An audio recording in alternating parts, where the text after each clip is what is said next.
Let's look at the questions being raised about the 12, as it were, legacy projects and the controversy that all have gone to one architect. Architect of Ghanaian descent, but British or so, and questions being raised all over the place about wrong procurement processes perhaps, or not wrong procurement processes, but some bias and favoritism of some sorts, even against the law. So what exactly is the problem with these particular contracts? Why are we raising issues? The minister in charge of procurement says that the petition written by the design associates will be investigated. They wrote a petition to the president about the development. So let's just listen to this briefly, and we'll come back to the studio with you.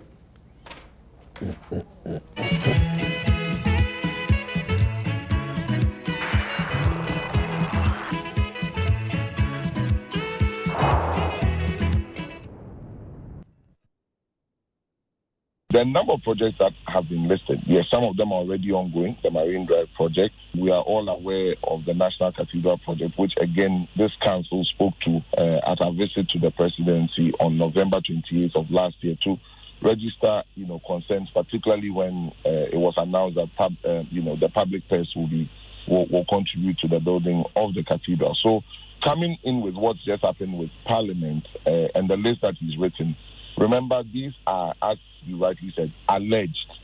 Yes, some information may point to the fact that this is what is happening, but we cannot act until these things are out in the public, just like we are talking about this parliamentary chamber and the right procedures being taken. So that's our concern. The right procedures must be taken. The Ghanaian architects here must be given the opportunity to participate in these competitions. It is only fair. We are taxpayers and we work hard in this country. We don't see how we can just open our borders and allow, almost something that seems to be sole sourcing to continue. So that is the problem. It is absolutely required. And they are to register here in Ghana.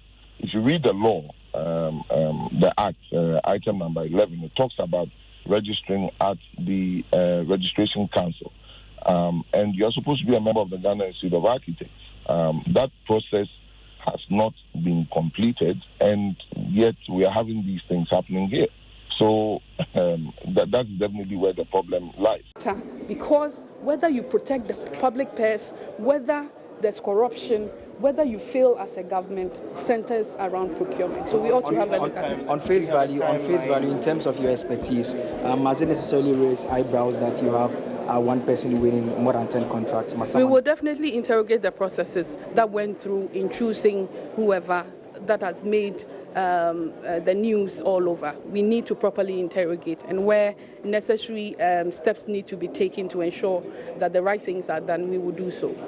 Do you have a timeline for which you want to do this investigation? The president is out of the country. We have a president acting.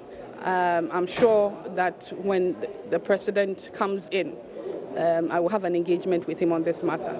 But in the meantime, I think that Ministry of Finance and then the Public Procurement Authority would be directed to initiate, since that is under their ambit and not under mine. Right. So you heard the Honorary Secretary of the Ghana Institute of Architects, Augustus Richardson, and then you heard Adjo Asafo, who is the Minister in charge of procurement, in charge of procurement. But we have some gentlemen joining us on the phone now. David Adjaye is CEO of the Public Procurement Authority, and we're also joined by Nana Ekwia Opong Bema, Council Member, Ghana Institute of Architects. Good morning. Thank you very much for joining us on the phone. Hello, good morning. Great. So we are learning that some of the points you raise about the fact that the law does not allow David's entity to practice and so on, are actually not accurate. And that's, at least the graphics investigation showed that he's properly registered, he's working with Ghanaian architects, so many of them in the firm that he set up in the country. Beyond that, what else is the problem? Because again, they say that all the projects that he's won, they went through competitive bidding and they won fair and square. Yeah. Okay, so good day to your listeners and your viewers. Let me state that I speak on behalf of the Council of Ghana Institute of Architects, and whatever I submit is a collective view of the Council. Okay. I also speak to the expert concerns of the professionals in the built environment, and this includes engineers, planners, and surveyors. Let me give some background to this. So the first thing is, in January 2017, even before the president was sworn in, the past Council of Ghana Institute of Architects met with him, and we assured him that our institute was ready to work with them, with government, to build our nation. The second thing is that we do not, so we don't have a problem with government. The second thing is that we also don't have a problem with foreign architects working here. In fact, there's a system that foreign architects can go through and work here. There are people legitimately working here from other places, and so that is also not a problem. GIA and ARC, this is where the major problem is. So Ghana Institute of Architects is different from Architects Registration Council. Right. The Ghana Institute of Architects is equivalent to the Royal Institute of British Architects in the UK. This is the institutional body that handles all issues of the practice, from training, design competition, certification, welfare, advocacy, and etc. ARC, which is Architects Registration Council, its equivalent in the UK being the Architects Registration Board, is a regulator. The regulator of the profession, mandated to ensure that all activities that, as I mentioned before, are in line with our Architects Act NLCB 357. This very act defines how the board of the ARC is set up. The board is critical to legitimize any activity within the industry. So without the board for 5 years, this is a big problem. Unfortunately, government has continued to engage the secretariat of the boardless ARC for all things related to the industry without proper oversight of the duly constituted board. That would have ensured that the right process be followed, and such infractions would not have occurred. This has really nothing to do with Adjaye, but rather our flawed system, and we want this corrected as soon as possible. Once he's duly regularized, and we said that we have systems, and you are telling me that the newspaper publication says he's registered. He's not registered with Ghana Institute of Architects, and the law requires him to be. He started the process because he's been around before, but as we speak, he is not registered with the Ghana Institute of Architects. And I don't think I or anybody from here can also go to the UK or anywhere and be practicing without registering or doing the going through the due process. I think we have to take ourselves seriously in this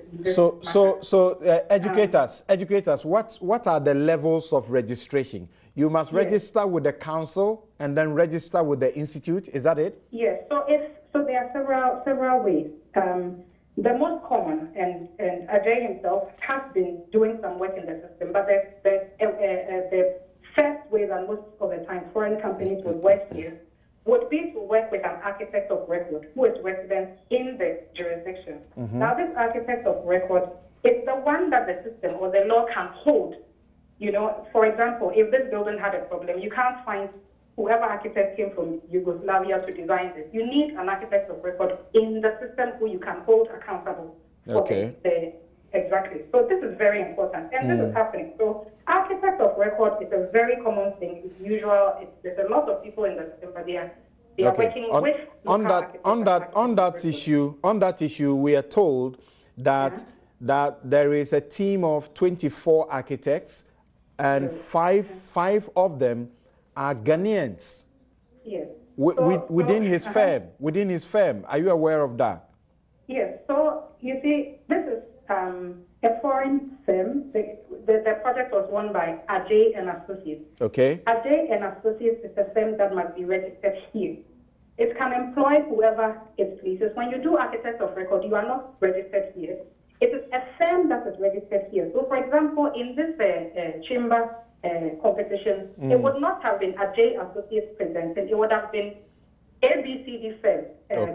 So-and-so firm in collaboration with Adjaye Associates presented, so that we can point to the firm which is registered to work here when we have a problem. You understand? So that is actually not a valid situation. Right. So can you give me a straightforward answer? Is he supposed to register with the Architect Council and then register with the Institute of Engineers? Is that it? No. So he has to be registered himself, and his firm has to be registered with the Ghana Institute of Architecture. Qualified to be on the register of the Architect Registration Council. Exactly. So Architect Registration Council must ensure that anyone trying to register on its book has gone through the Ghana Institute of Architects per our law. NLCC. Exactly. It is per law. And if you go to, anyone can open this, it's on Ghana Legal, look for Architect Act NLCC 357. Yes, everything is there. It's very clear, black and white. I see. Yes. And you say he has not registered at all with the two institutions? No, not with Ghana Institute of Architects. Not with Ghana Institute of Architects, no, but he's registered. The process was started at the point, but it was never concluded. He's registered. He's registered with the Architects Registration Council of Ghana. You're aware of that? Which is an infraction in the first place. Per our law, you cannot be registered with Architects Registration Council if you are not a member of Ghana Institute of Architects. But exactly. So that's where the problem. But he's supposed to be. He's supposed to be an associate of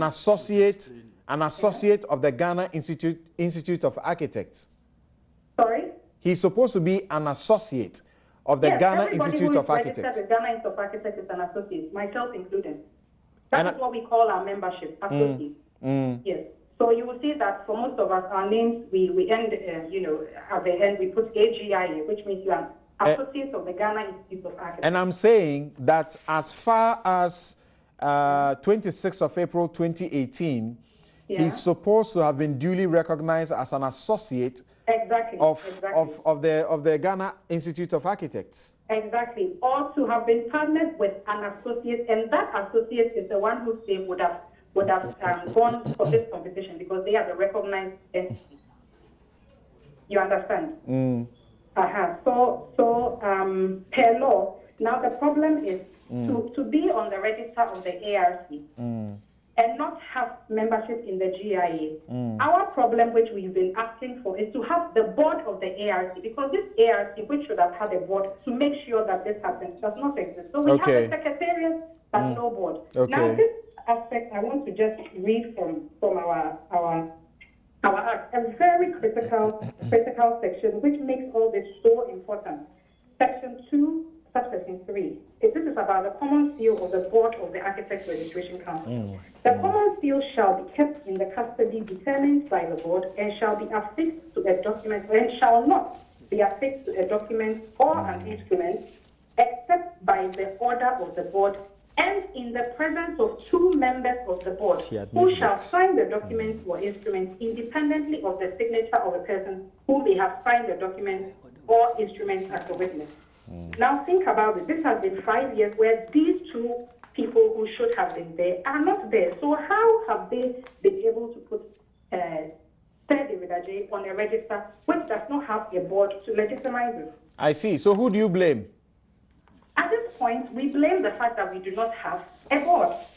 We have a secretariat which is engaging the government blindly. I would like to think the government maybe does not know this, but dealing with the secretariat is actually making all these activities null and void, because legally it does not exist now. We need our board to make it legitimate, because some of these things are very, very legally binding. But we don't have a board. I see. So in fact, for us, it's all about having a board in place. But, well, you are now raising this issue, but like the lawyers will say, prima facie, on the face of the documents, once the secretariat exists, and he has gone through the processes and has been issued annual practicing license certificates for his firm, it is deemed that the right thing has been done until and unless a court has set that aside. So I suggested to you that he has an annual practicing certificate as a firm from the Architects Registration Council of Ghana. Yes, and he also has a associate membership and issued a certain number which he ought to quote when he has to do his projects. As far back as the sometime in April 2018. And this is signed by Honorary Secretary Foster Osai Akono. Okay, so as we stand now, when they were doing this adjudication of the chamber, our secretary was present, and in that space, they brought out the list, and at that time, when they were doing the adjudication of something that had already gone through a process, he was not on our register and was evident for everyone there to see. Okay.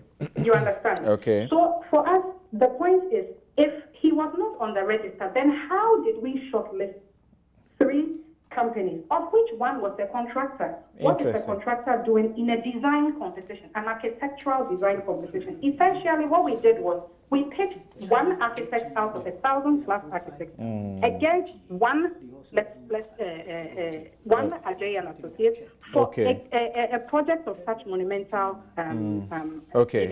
Exactly. We that already poses a question. How is this? Was it a competition at all? Because it's not open, nobody knew about this. You put 3 people, one is technically disqualified because it's not even an architect. How then do you have Adjaye and Associates in another? And this is why I believe probably the gentleman also came with his letter to the president. Which is let's do this. We don't have time on our hands, but let's do this. Where do you take this matter from here?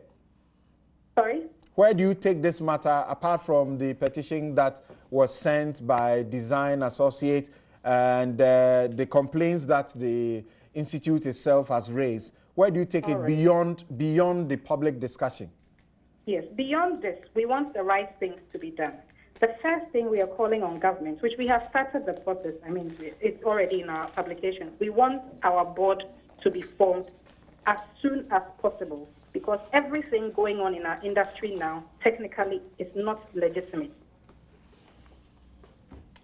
Secondly, at this point, it is clear that there are architects in the country. They are free and in their right to bring architects from wherever, and it is right. We also, Ghanaian architects are actually also competing in projects outside in different countries. So it is not news at all. It's a very international space, a very international market. We just require that the right thing is done, especially for a government that professes Ghana beyond aid. Okay. If there's actually the possibility here, we want that. Okay, thank you very much. I had Adjaye Boateng on the line. I think I've lost him, CEO of the Public Procurement Authority. I wanted to find out that particularly the last bit that she raised about a non-qualified entity that's was found to be shortlisted by and received approval from the procurement entity. And in fact, we have seen evidence of things that David and his firm have done and have duly qualified and have received the approvals that are required to go through and to do. Now, we have just some 5 minutes, but let's start with Abuchi. What do you make of this argument? First, very akin to legal practice, isn't it? Why should that be a problem? The person is qualified from elsewhere and they come. Why must they go through a process in this country before they can qualify? It's internationally reputed. He's doing the best things elsewhere. Well, regulatory bodies do not accept this, but it's nothing but market protection. It's a simple reality. Professionals everywhere protect their markets. It's a no reality. Well, that's the thing. You know, we don't normally say this. We give other reasons, such as training, such as understanding of the local rules, such as all kinds of good justifications which we use to rationalize it. But the reality is that it's actually market protection. It allows you to control your markets from external players. It allows you to ensure that the local participants have enough projects. and enough business, and that you don't have international players or actors coming to basically just interfere with the market. And let's face it, sometimes we do have capacity issues too. You may have external players who have bigger and better capacity. Right. And therefore, when it comes to some of these bidding, they outbid us. And so it's a strategy to ensure that we're given the right of first choice, so to speak, before others come in. But the rules are the rules. And if indeed certification, as she indicated, licensing, is, as she indicated, there are requirements and rules and regulations that have to be complied with. These have to be complied with, strictly speaking. But of course, it raises the question of regularity, the presumption of regularity, which you mentioned, i.e., if a body which is supposed to, a licensure body, if a licensure body issues a license, on the face of it, once the individual who applied for it was notified of that license and secures the license, that individual is allowed to take it on the face of it to be valid. He is not under obligation to investigate whether administrative processes within, whether structures within, and all kinds of other processes, whether all these have been gone through. That's the court's view is that he doesn't have the capacity to know internally what you will do. Correct. So it is irregular. There's a presumption. Correct. Yeah. He's presumed to have gone through the process, and therefore there's a presumption of regularity for whatever license is issued. So if internally there are problems, that is not his business. Okay. He is not bound by that, and we are not going to compel him on the basis of that to suffer a liability simply because internally certain structures and certain processes have not been gone through. Design Associates suggests that in the Parliament chamber aborted or suspended one, the Speaker of Parliament had actually said that, you know, they had sort of selected somebody to do it already. And so now that they are reading about 3, you know, entities who went through a process, they think it's just well. It's a these are some of the things people suspect. We have a lot of credibility challenges in this country, and the reason corruption continues to thrive is because of all these things. People say this, that sometimes advertisements are just pro forma. In other words, they put it in the papers for you to, for you to go through the statutory process, and that in reality, before some tenders are actually put out there, winners have been selected, and we're just complying with the statute. If we are serious as a country combating corruption, we have to be serious about this. But these are allegations, by the way. People are making all kinds of allegations. That's right. True or false, we don't know. But clearly, perceptions and problematic perceptions have to be responded to sometimes. Okay, so Koku wants to see the few minutes left.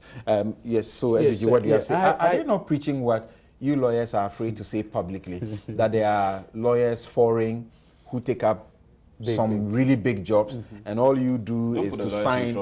It's just sign around it. Meanwhile, it's not your work. Because they are using you as a front. They can't practice here. Is that not what they are preaching? Yeah, well, I think being an association, like we lawyers, there are legitimate issues for them, because at the end of the day, you need to also protect your market. It's also about bread and butter issues. Look, if at the end of the day it is established that all these 12 projects went to one entity, when there's many Ghanaian, 12 out of what? I'm just saying, 12 out of 12. No, 12 out of 12. Assuming it's 12 out of 100 out of 12. This one is 12 out of 12. And this and number, one of it, Chinhin Palace, I'm told, yes. I've also heard the police say they don't know about it. They Absolutely. Don't know how this, but granted, so let's deal with the 11.